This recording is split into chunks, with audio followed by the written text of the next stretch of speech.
superior rectus, superior oblique muscle, medial rectus, inferior rectus, lateral rectus, and then inferior oblique muscles.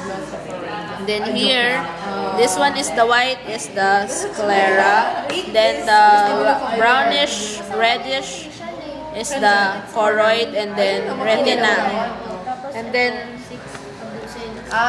this one is the superior ophthalmic vein, and then inferior ophthalmic vein.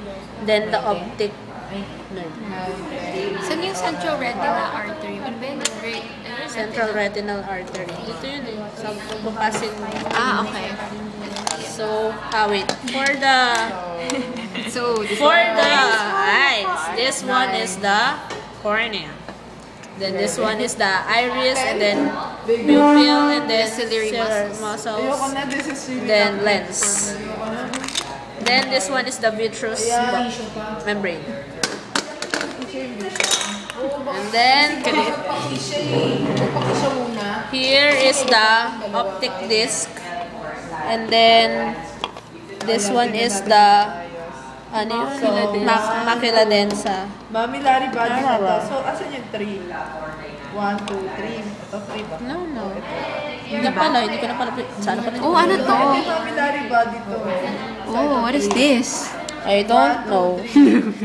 Wait, baka meron siyang... Wala eh.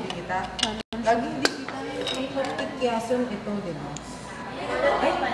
Ata eh. Baka nga optic chiasm. This one is the vein. How about the ganglion?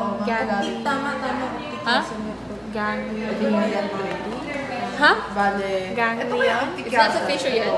Ito. Ciliary ganglion. Ito optic chiasm. Yeah, something like that. Ciliary ganglion, ciliary lymph muscle. Motor nerve? Ay, hindi ko alam. Ano to? I have Diba? no idea. Napos mo ba? What is the meaning?